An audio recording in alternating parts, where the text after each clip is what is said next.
All right, we are going to start. You ready, Gracie? Let's go. All right. I am hoping to see people come into the waiting room as we start our presentation and let them in. We'll do our best. Okay, so thanks for coming to our session. We called this Change. How do we know it when we see it? My name is Theodora Drescher. You can call me Thea. I am a licensed independent clinical social worker. I work in an outpatient psychiatry department in a large hospital just north of Austin. I am with my friend and colleague, Gracie, who works in private practice in New York City. And we are going to share with you the change that we have seen in ourselves and in our clients in our two different clinical settings. We're going to start with our SF origin stories. How did we land in solution focused? We're going to tell you a little bit about the change in our patients and clients through case examples. We'll share with you some of the changes we've noticed in ourselves and what some of our next steps might be. And then, of course, we'll open it up for comments and questions. So Grace is going to start us off with her origin story. So Thea and I work in very different environments, which we'll get to. I'm going to tell a story about how I came to practice solution-focused brief therapy in private practice, and how my thinking about what works has evolved over the course of my long working life. I have had a lot of different jobs over the years. I know about myself that I'm prone to enthusiasm and that it's really, really easy for me to get excited by ideas and concepts. And this enthusiasm has led me to making some blunders when I got excited about a new idea and didn't question my assumptions. I've learned over the years the hard way to temper my enthusiasm with skepticism. Still, I keep returning to these ideas and questions that matter to me in any situation. What do I have to work with? What's already working well? What could be better? What will actually help an individual or organization I'm working with? And how much is enough? I'm also a very big fan of the scientific method. Form a hypothesis and test the heck out of it. So, before I was a marriage and family therapist, I worked in graphic design and publishing, then adult education and training. One guest appearance at a friend's night school class somehow led to me developing a core graphic design curriculum in an adult ed program. How that happens. Anyway, I was surprised by my own enthusiasm for helping students develop skills that would get them jobs. In graphic design, something that looks exciting but doesn't serve its intended purpose doesn't work well enough. Poster that looks cool, but where you can't find the date or the directions to the event isn't working well enough. And in training, unless you help people develop skills they can actually use, you're not really helping them. So, as a trainer, I'd get hired to deliver roughly the same content to very committed graphic design students who were excited about work, and publishing employees who hated their jobs and were complying with the requirement to go to training. Not surprisingly, those experiences were different. What was similar, though, was that after class, people would hang out and talk about work, yeah, sure, but more about their personal lives and their relationships. I was really surprised at the number of design students who came up to me after class to talk about things that weren't on the syllabus, like a problem they were having with their family or their romantic partner. At that time, I thought I could help people by improving their work lives. I was enrolled in a master's degree program in organizational psychology when I came across the concept of the learning organization, which got me very enthusiastic. Here's some of the ideas I was enthusiastic about. A learning organization fosters a culture of continuous learning where people co-create a better work environment by building a shared vision with others to foster commitment versus compliance, learning to question assumptions, becoming aware of how our biases affect our perceptions, learning to step back and see reality objectively. And, does this sound familiar? Small changes can lead to big results, but the areas of leverage are often not obvious. Those ideas got me thinking about where my leverage was. It seemed to me that the people I was trying to help in the workplace were more motivated by their personal relationships than their jobs. So I switched majors from org psych to family therapy, where I first learned about solution-focused brief therapy in a survey course. There were a lot of ideas in family therapy in general that I was enthusiastic about, but I kept coming back to these. Small steps lead to big changes over time, and clients themselves are best qualified to know what they want and how to measure it. Still, it took me some detours to get to where I am today. For example, I was hired to deliver another modality I'd heard about in grad school, one that I was initially very enthusiastic about. So I was trained as part of a cohort of family therapists to deliver an intervention to designed to help families, where I'm going to put quotes around this, distressed young people were misusing substances, okay, and measure the results. We got trained in the modality, how to deliver it, how to measure it, and then sent back to our respective work sites, where we quickly learned that we were not part of a learning organization. Our jobs were to deliver a manualized intervention and prove it worked, and to keep the project funded. It didn't take me long to see the objective reality that the distressed young people misusing substances were actually young men who had gotten caught carrying small amounts of marijuana and then given the option of attending family therapy to shorten their probation. My coming to see them wasn't doing much, since they weren't distressed in the first place. So I started asking questions and making suggestions about how the program could work better, which led to me almost getting fired. I quit to avoid that. And I was actually very shaken up by that experience. I'd never almost been fired before, and I've always thought of myself as doing good work. So I started to think about how getting enthusiastic about a concept had gotten me distracted from being effective at helping people. And I kept thinking about solution-focused brief therapy, and how, in that way of thinking, clients themselves are best qualified to know what they want and how to measure it. After another unsatisfying job or two, or maybe three, there were a lot of them, I realized I could be more effective in private practice, where over time I've read and thought, attended a lot of trainings, developed a like-minded community of colleagues and friends like Thea who are practicing this way. It's my very own learning organization. I'm pretty happy. But before going out on my own, I worked at an internship site where we all learned to administer the outcome and session rating scales. At that site, there were a lot of reporting requirements, and the scales seemed helpful in that context. I liked them, so I kept using them in my private practice until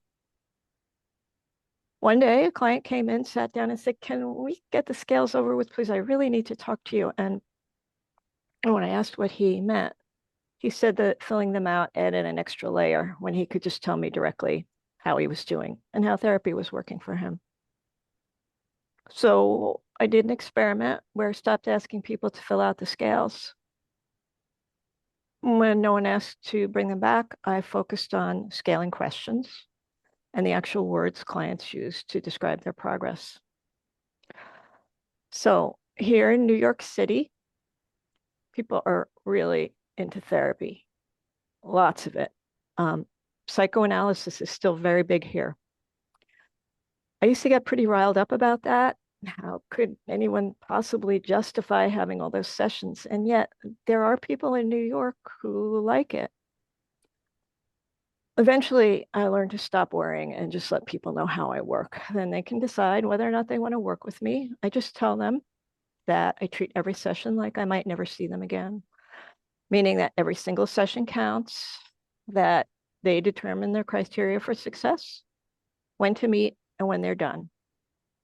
And if I have more than one session with a client, I'll ask, what's been better? What would be helpful? And at the end, what came out of this meeting that you found useful?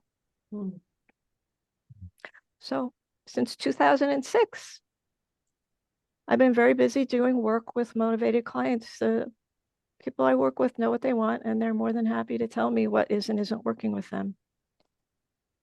And I feel like I finally found my leverage. Now Thea's going to talk about finding hers. Thanks, Gracie. There we go. So I am not in private practice. I am in an outpatient psychiatry department housed in a large hospital north of Boston. I am admitting everybody as I am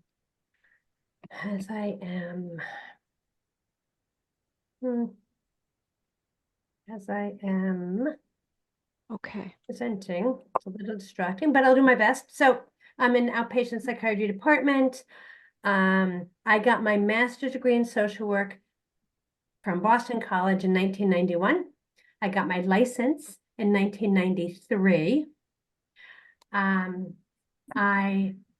After my degree, I moved from Boston out to the Pacific Northwest, the beautiful Pacific Northwest in the Tacoma, Seattle area, and was there for a long time. I worked in community mental health with high-risk youth and their families, kids in and out of foster care, in and out of jail. I landed in special education.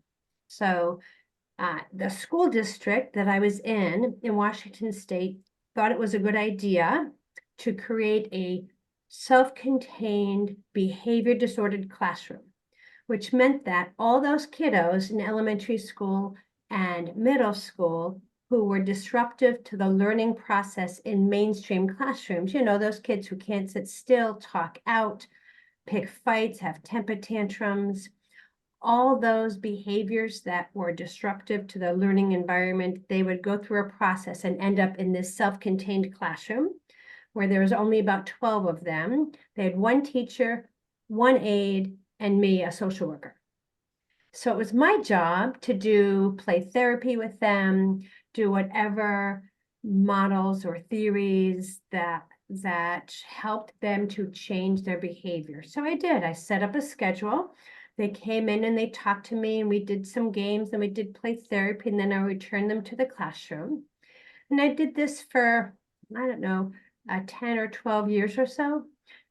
I tried very hard to establish a relationship with each of those kids using all the strategies that we know, right? Trying to build a rapport, trying to create a corrective emotional experience so that their behavior would improve in the classroom. Over time, I got promoted to the district level, where I was behavior specialist for all the schools in the district at the middle school level.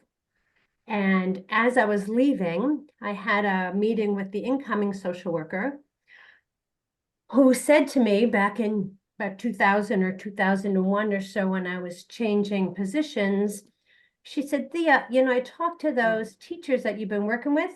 They don't know what you do. I'm like, what? Yeah, I said, what does Thea do? They're like, we don't know. She comes, she gets the kids, she takes them, she brings them back. She comes, the kids, she takes them and brings them back. I'm like, what, are you kidding me? They don't know what I do. I was mad. And I had worked so hard to build those relationships, those key relationships with teachers and administrators so that these kids could be successful. I was so mad.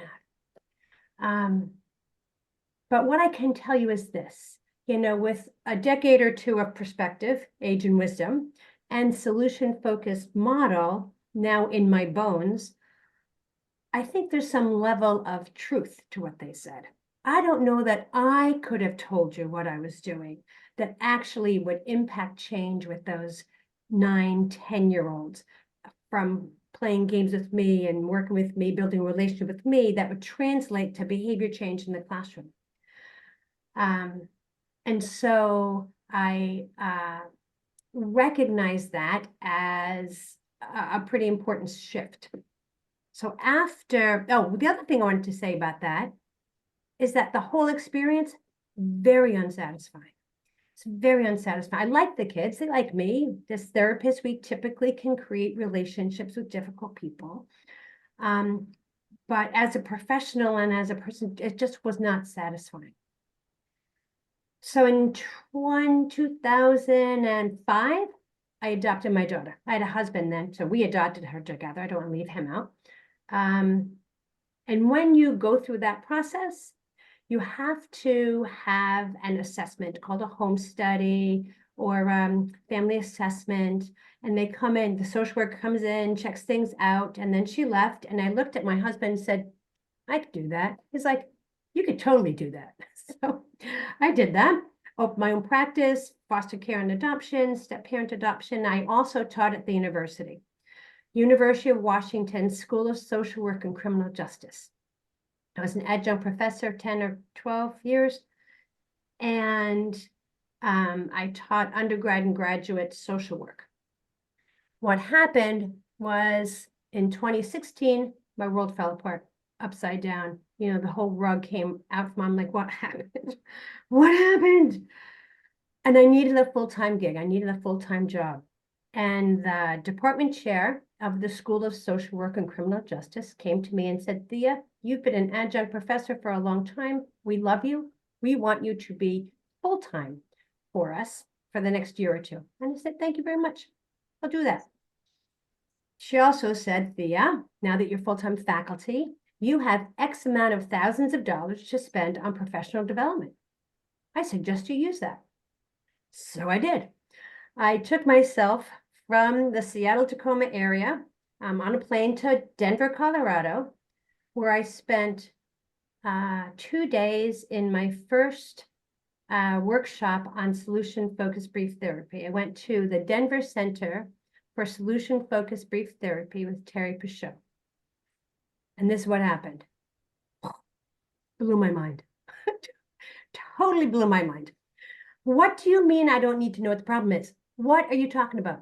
What do you mean I don't need to do a genogram or family psychosocial assessment or create a treatment plan? What is happening right now?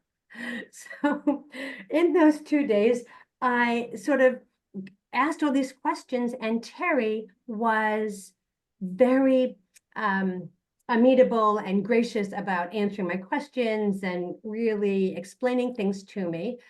And my head was spinning, but I kept going back, and here's why.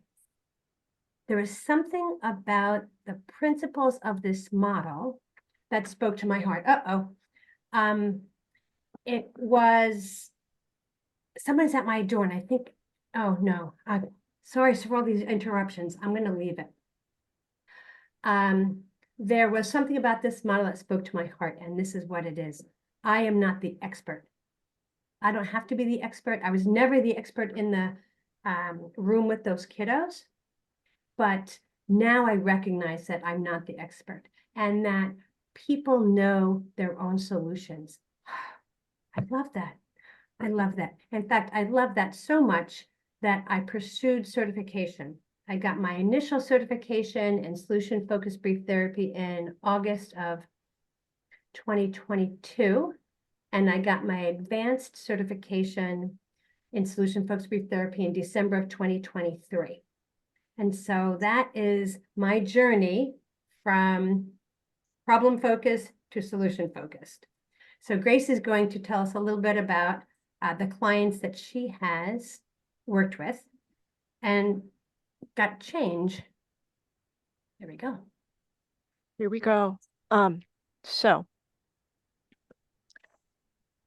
I'm going to tell you the tale of two different clients, both of whom came to therapy at about the same time. Both of whom wanted to improve a relationship. They both knew what they wanted and they got it. And I'm doing this on purpose. Over the course of 10 years, one chose to meet me once and one chose to meet me 89 times. I want to emphasize they chose. Now, look, most people I see come for 4 to 12 sessions, plus or minus. But like I said, in New York City, there's a culture of lots of therapy. So I used to get upset about that. Now I just let know clients that they're welcome, but not required to meet me at any frequency that works for them, including just once.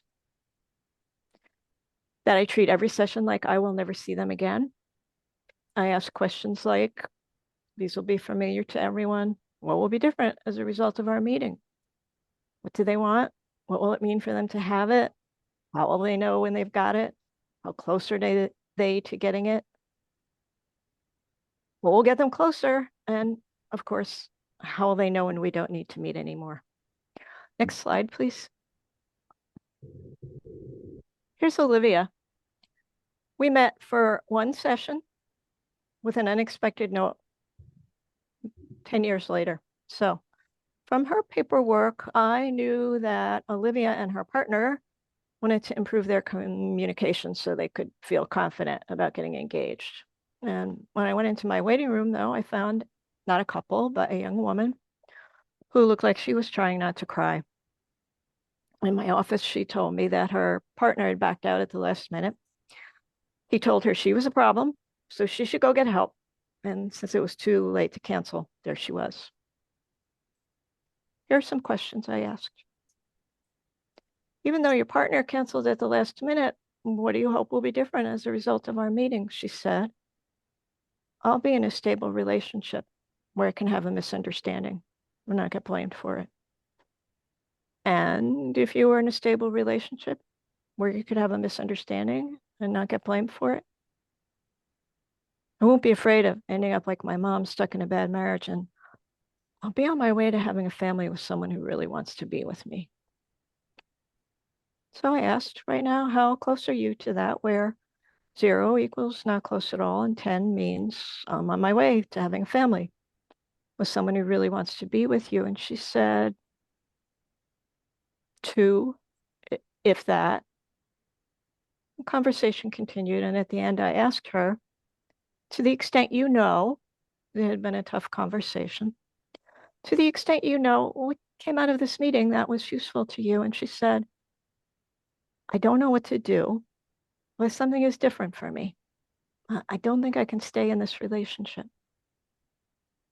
I didn't hear from her again until 10 years later, when Olivia wrote me. She just celebrated a wedding anniversary. She said that during that one conversation, although I, Gracie, did not know this was happening, it slowly became clear to her that she was in an emotionally abusive relationship. This was something she'd worked really hard to avoid. She said, I'd never put myself in that situation, but there I was. And then that, even though it had been very difficult to get out of it, she'd ended that relationship, gone to therapy on her own, and later with her husband. They just had an anniversary, and she was looking back. She said, it's hard for me to believe I'm the same person who accepted abusive behavior from someone who was supposed to love me. And she finished by saying it was important for her to commemorate what she'd done by letting me know that one conversation had made a huge difference in her life. Next slide, please. Now for Isabel. whom I've met for 89 sessions over the course of not quite 10 years. And don't worry, I'm not going to walk you through 89 sessions, promise. I do want to talk about how a client who came in thinking she'd need weekly therapy indefinitely used therapy periodically and very, very deliberately to meet her goals. And also that it is possible, I believe, to practice solution focused brief therapy, one session at a time, over time, by sticking to the method.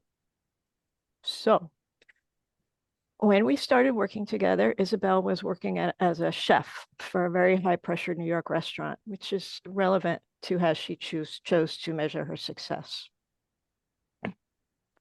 When we first met, I, of course, asked how she would know how our meeting had been useful to her. And she said she'd start to feel more accepted by the more successful, I'm putting quotes around that, standoffish side of her family who had kept her at arm's length. And but she also said that she thought because of the problems in her family, that they were so deep and had been going on for so long, that we would be meeting weekly for years. It's New York. I didn't argue. I just started asking questions.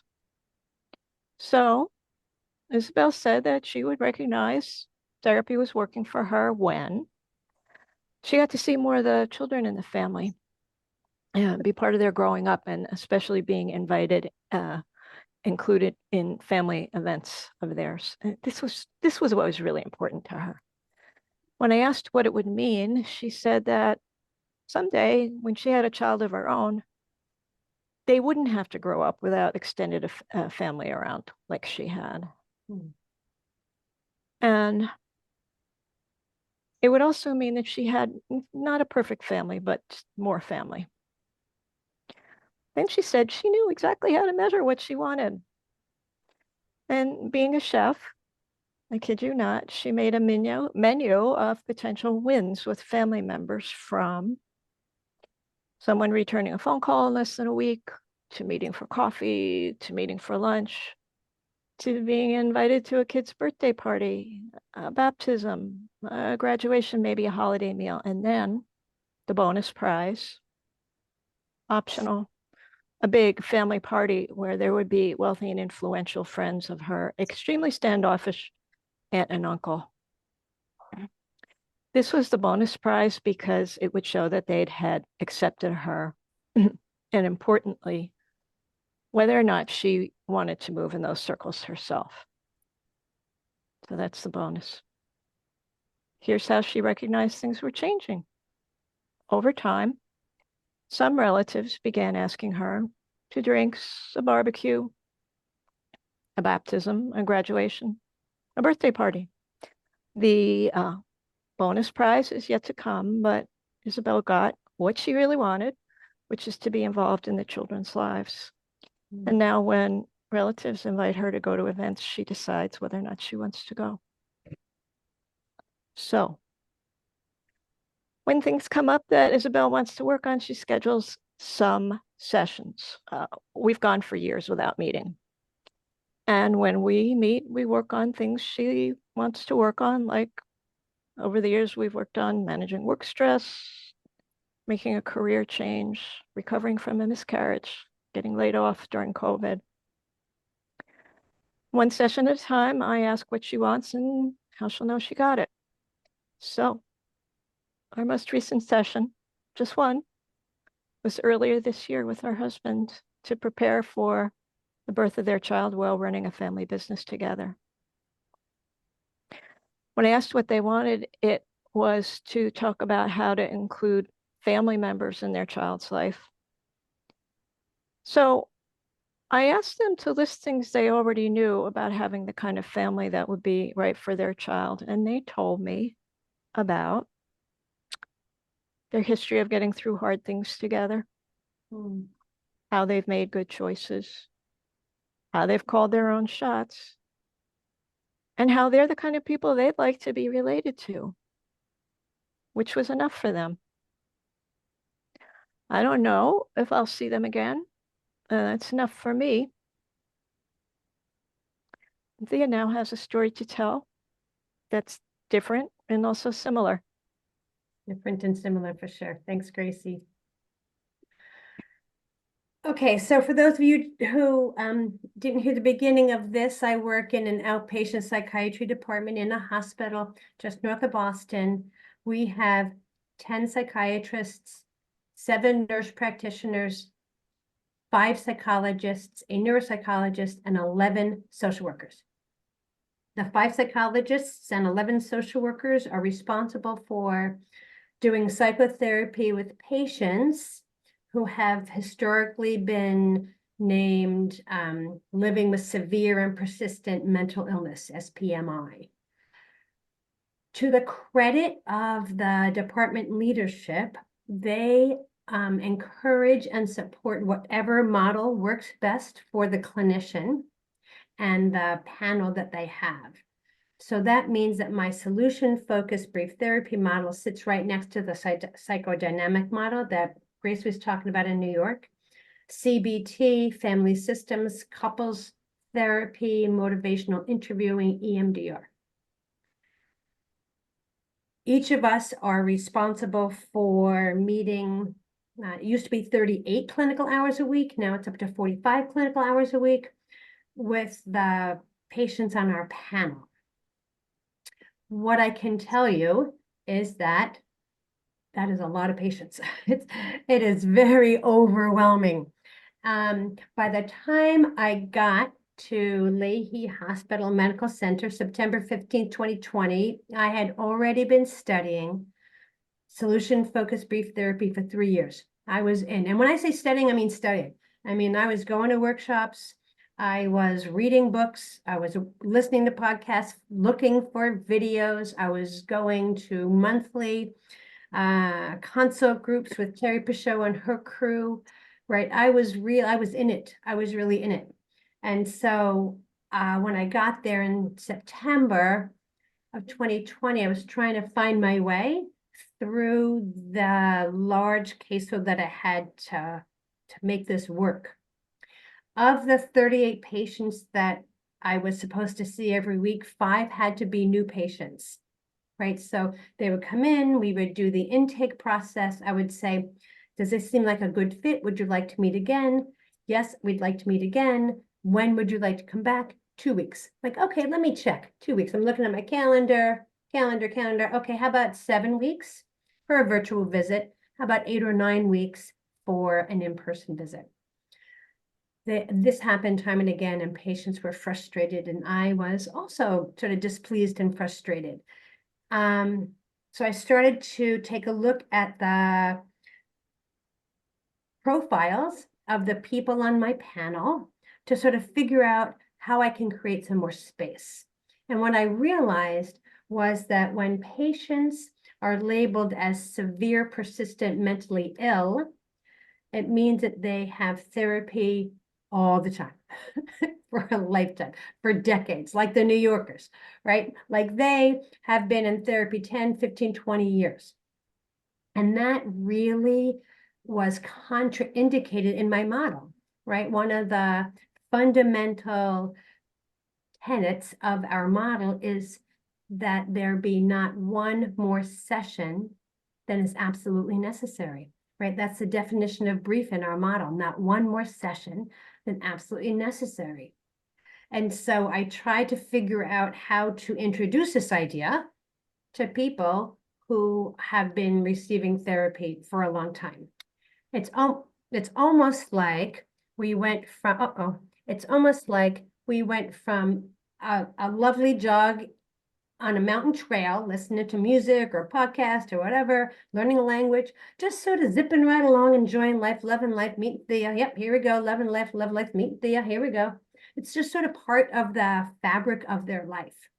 We're moving from that model to this. Like there is a very clear ending to our race, and we're going to work towards breaking that ribbon. But how do you do it?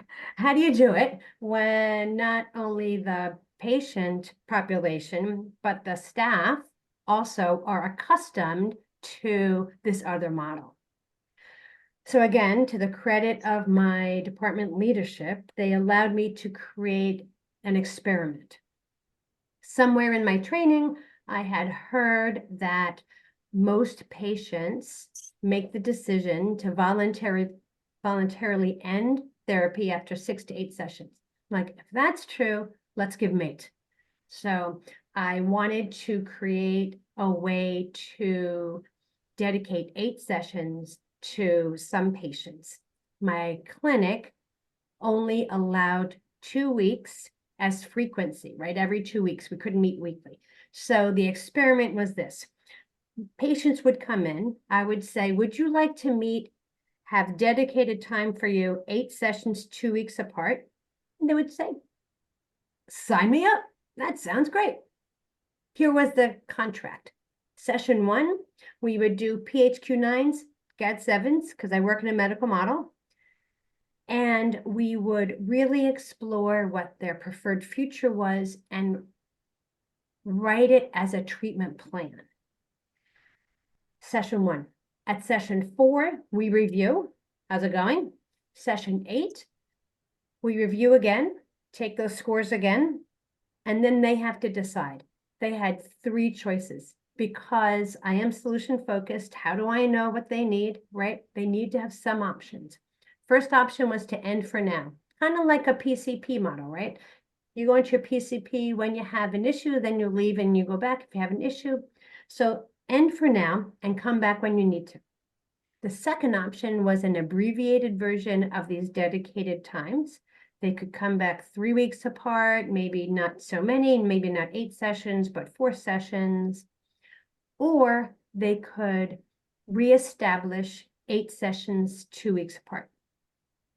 So that is this experiment that I did, and I'm going to share with you one of the patients who was successful in meeting her goals. Her name, I'm calling her Esme. Of course, her name's not Esme, but her name is Esme. And if you were around in the 90s, as I was when I was initially licensed, you would recognize her as one of these people who would have a file like this big, right? These big, fat, hanging folders full of information. So she came to my caseload with these diagnoses on the left: depression, anxiety, PTSD, ADD, panic, bulimia, schizoaffective, suicide attempt, suicidal ideation. She had been in therapy for 30 years, off and on, mostly on.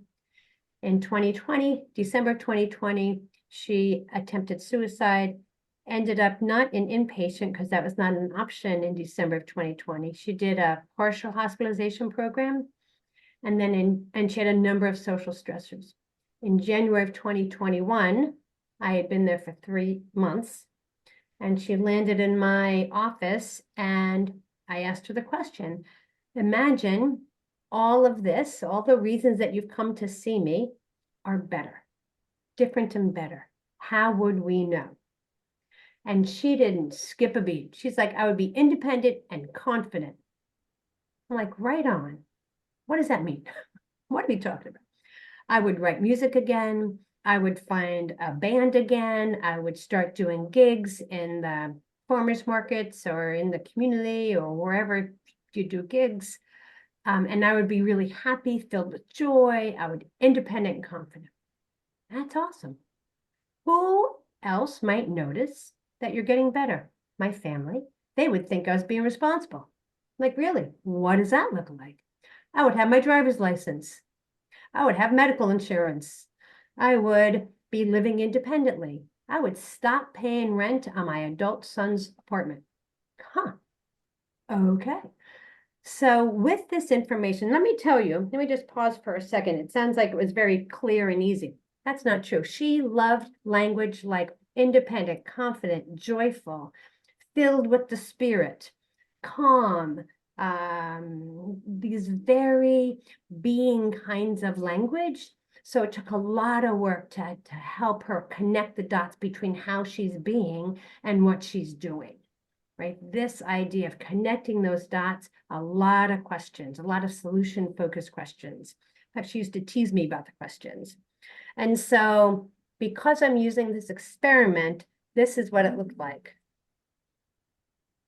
On the top table, you can see at intake in that January of 2021, PHQ-9 was at 8, GAD was at 16, so she's kind of anxious.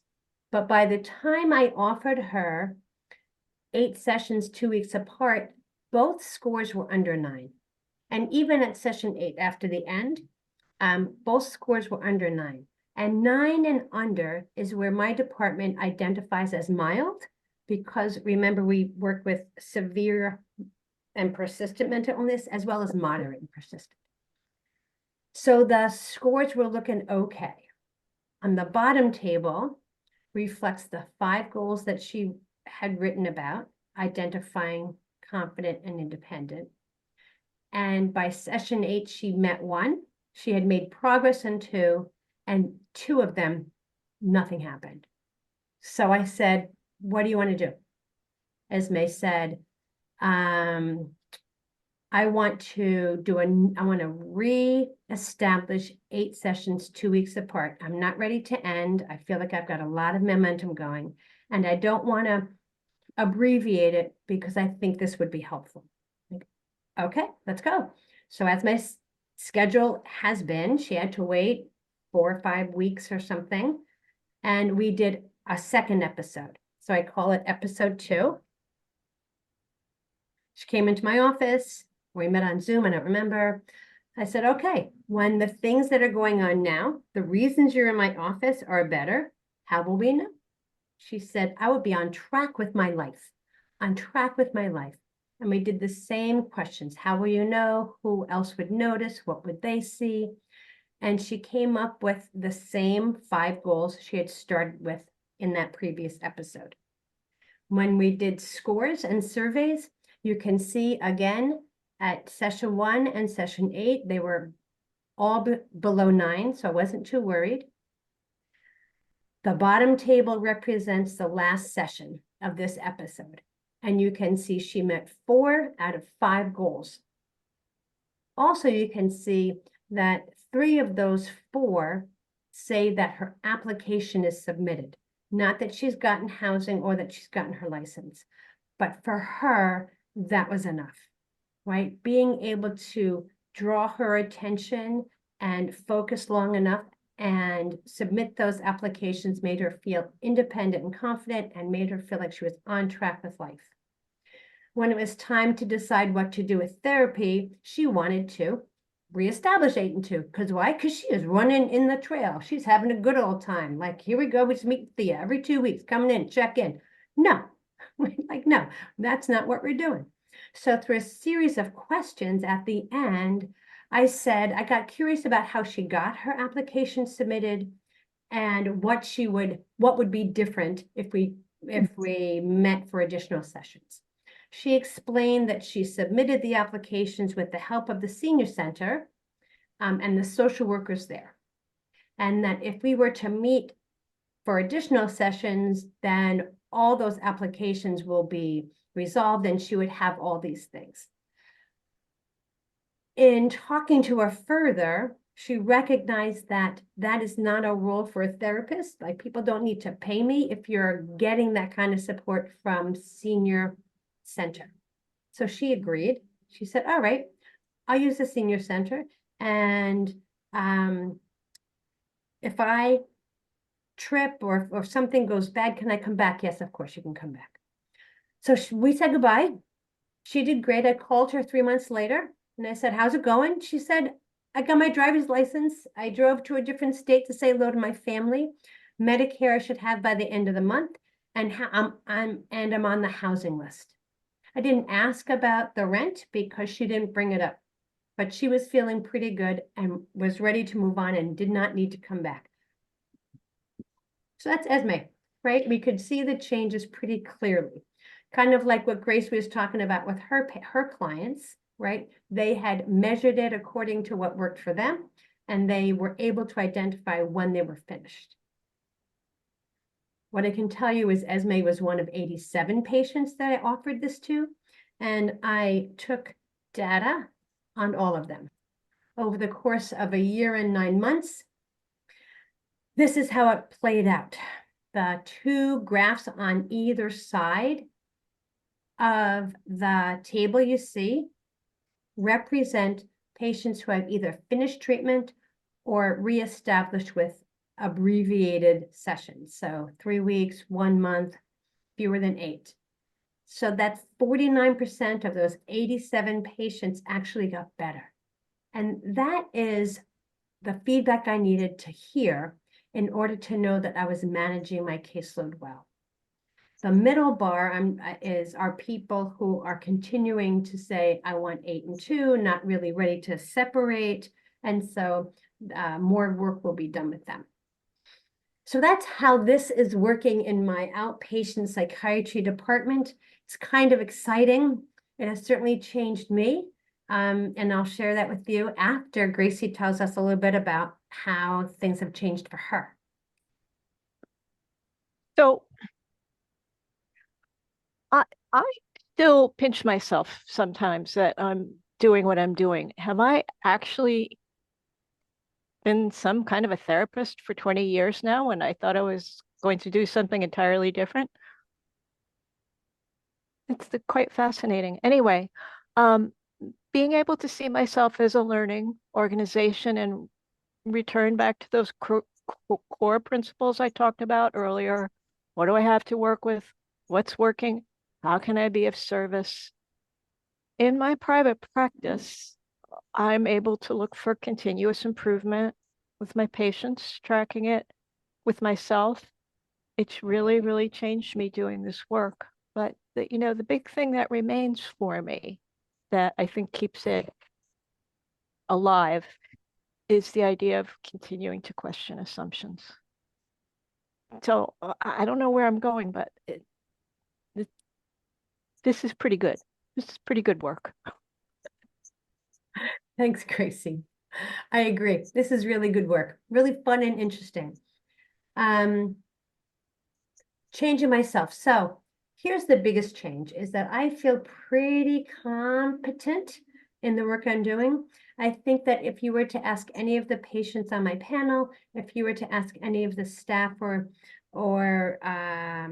doctors that I work with, they would be able to say, I know what Thea's doing. They won't say, I have no idea what Thea's doing. We don't even know. I came from the schools 20 or 30 years ago. Like, we know what she does. People know what I'm doing, which is nice to know, right? They are really clear that the work I do is about helping patients find a description for what they want better, helping patients recognize how close they are to where they want to be, and helping patients understand what their next steps are. I also learned, or I don't know if I learned, but I certainly appreciate the outpatient department leadership that's let me try this little experiment, encourage me to collect data and to analyze that, and to use my solution-focused brief therapy as a model in my own office. All right, Gracie, what are next steps for you? So they've already started, but so I've always asked clients, but I've been asking them much more explicitly. How do you want to measure your progress? Do you want to use numbers? Do you want to use colors? Do you want to use descriptions? Actually, can I share a few?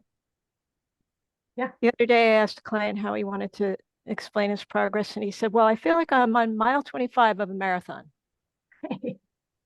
Right? Another client said, I'll know it's better when the two of us go from being like this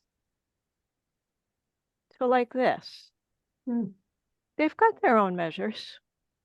I've been for a while really interested in deliberate practice and being able to analyze sessions with colleagues. It's hard to record them, but I'm really, when I can, I want to do that and really look more clearly at language.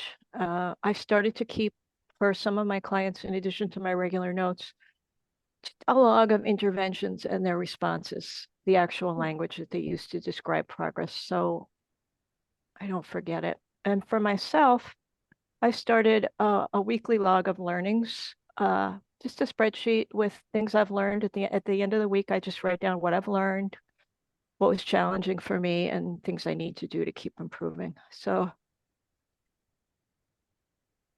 it never stops, and I like that. Sorry, Gracie.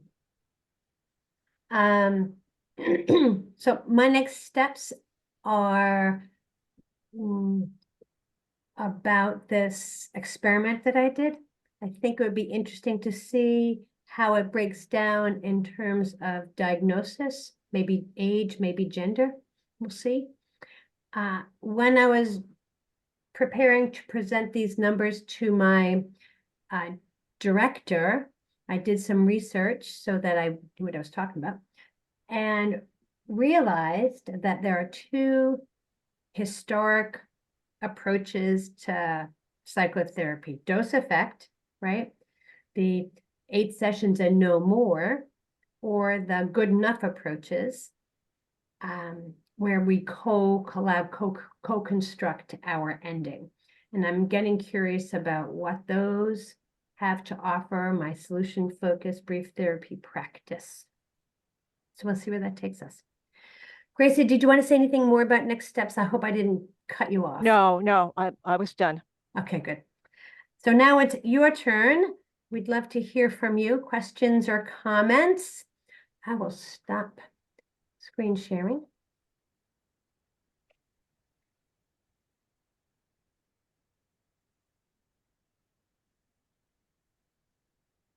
Well, if I could start the conversation, I'd love to hear how other people think about progress and measurement. So since I unmuted without a real plan on what to say, but We can't hear you. You go to you. You go no. to. Can you hear me now? Maybe no. Good. Is my okay? My audio is working. I was just gonna say it's magical to hear how co-construction can work. I loved hearing just the myriad ways of clients describing what they want and how you guys built it together. That was really awesome. But change for me, I'm a big fan of scaling. And I just think as long as you kind of connect about it with the client, maybe every session, I mean, everybody does it a little differently, but just keeping it on the table and in front of them is so important and something I had to learn how to do as I learned this approach. So, no, press mute now. Thanks, Yugochi. Hey, oh, Joe, can you mute? Oh, I feel sorry, he's in the same room. Turn down your volume.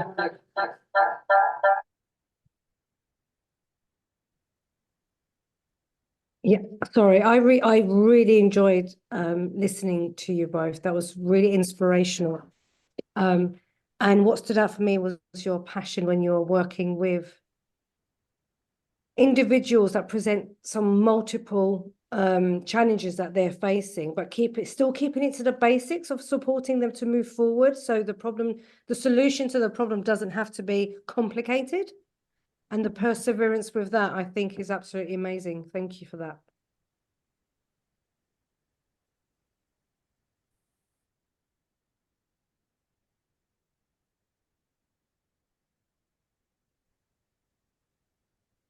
Way of particularly how you're progressing yourself and monitoring that that whole, asking those questions, really focusing. So I have to admit, and it's hard when you've got a lot of clients to take that time. It's quite a discipline you've got there, Gracie. To be able to really review and take the opportunity with your colleagues to do that. I like the idea of interventions and responses. Is that curious as to how you do that? What's your sort of format for that? You know, I don't do anything crazy. I keep a spreadsheet, and a lot of the interventions are a question I asked in a particular way. And Mm-hmm. I'll put it this way. I mean, I just keep spreadsheets, nothing fancy. Look, I was a graphic designer way before I did this. We are very disciplined people, and we like to keep records. No, seriously. Yeah.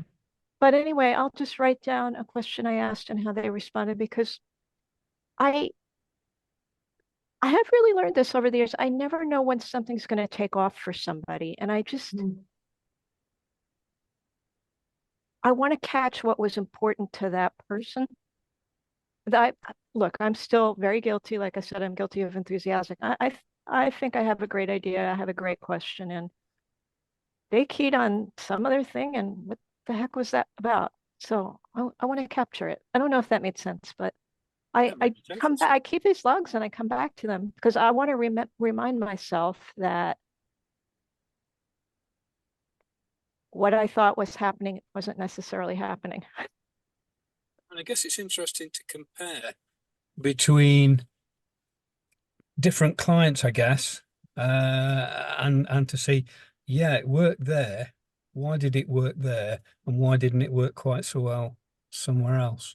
I have to admit, I'm not. I mean, I do question myself a lot, but I like the structure of that. Simple, but actually quite effective, I imagine.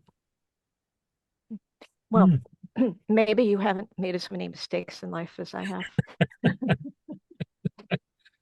Thank you.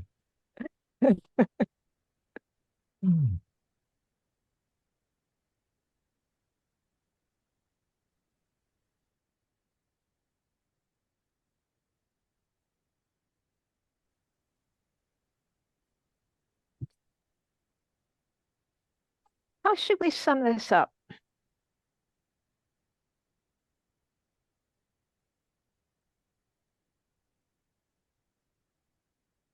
Oh, I know. Is it okay? Go ahead. To anyone who wants to answer, it's voluntarily. What came out of this meeting that was useful to you? The same thing.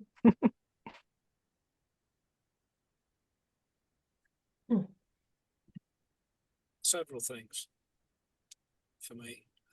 One was about being really meticulous. Well, that's the impression I got of those initial questions in the best hopes, really tying that down. And I get that.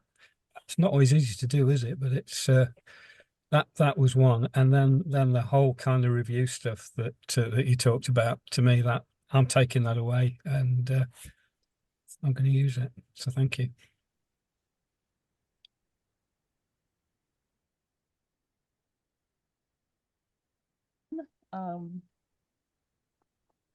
Fidelity to the model and structure, shape of some kind. And looking back at the trail that you've co-created with the client and kind of iterating. I've been thinking a lot about structure and shape and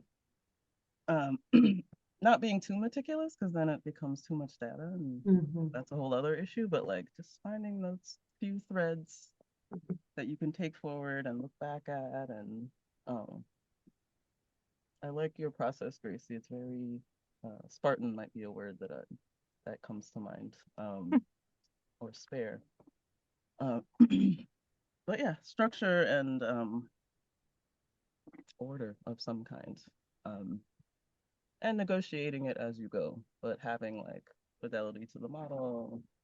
You know, Thea, you have what was it, 16 sessions or 8x2, the numbers I kept seeing. So, but yeah, that's what I'm taking forward, ways to kind of think about that and use that.